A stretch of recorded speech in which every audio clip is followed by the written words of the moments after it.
The Kidnapped King, Chapter 4. Chapter 4. During supper, Dink and Sammy told Dink's mom the real reason why Sammy was in the United States. "Oh, Sammy," Dink's mom said, "I'm so sorry. Thank you for telling me." After they all had some ice cream, Dink and his mother helped Sammy unpack. Dink's mother held up a long wooden box decorated with gold. "This is heavy, Sammy. What's inside?" she asked. Sammy opened the lid and took out a shiny kaleidoscope. Its golden sides were encrusted with jewels. "This kaleidoscope has been in my family for many years," Sammy explained. "It belonged to my grandfather's grandfather and his grandfather. Now it is my father's." "What a lovely idea," Dink's mother said. "Will the kaleidoscope belong to you someday?" "Oh, on my 15th birthday, my father will give this to me," Sammy said. He frowned, at least he would have.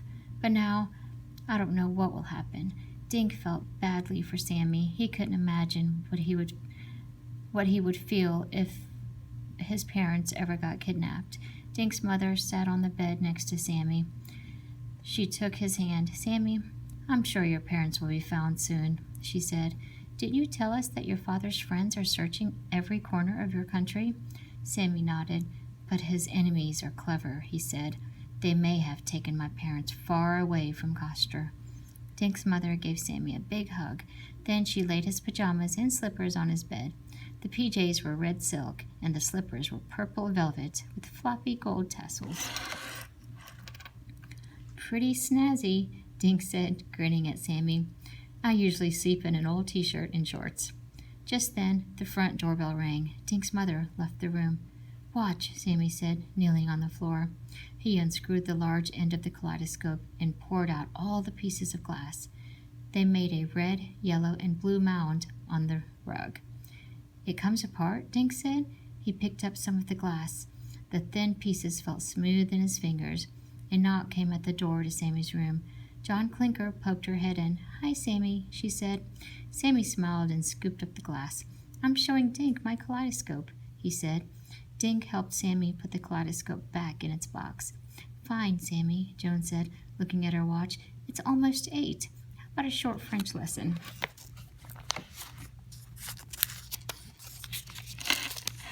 She dropped a yellow book on Sammy's bed. "Will you excuse Sammy for a little while?" she said to Dink. "Can he stay?" Sammy asked. "Dink can have a lesson with me." Joan Clinker looked at Dink for a moment, then said, "Sure, why not?" "Great," Dink said. He sat next to Sammy on the floor. Joan perched on the bed and opened the yellow book. First, some colors, Joan said. She pointed at Dink's shirt. "Blue, but in French we say bleu," repeated Sammy. Repeat, Sammy. Sammy said bleu to Dink. Almost sounded as the same as blue.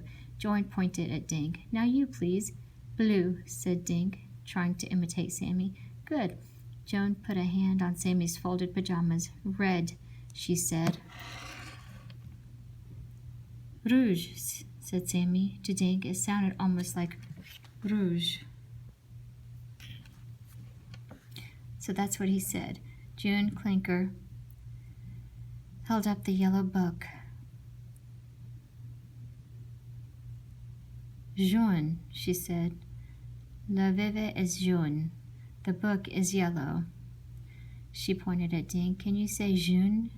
Dink blinked. "Joan," he finally said. "No, Joan is my name," the tutor said. Dink tried again. "Jaune," he said. Sammy laughed. "That's okay," he said. "It took me a month to learn to say jaune." "Now we will do some numbers," Joan said. And half an hour later she closed the yellow book. "That's all for now," she said. "Tomorrow we will continue." She checked the locks on Sammy's window, his bathroom door, and the door into the hall. Then she turned and smiled. "Bonjour, Sammy." "Bonjour, madame," Sammy answered. After Joan left, Dink stood up and yawned. "Night, Sammy. I'll wake you up for breakfast." Dink headed into the bathroom and brushed his teeth. He smiled at the reflection in the mirror.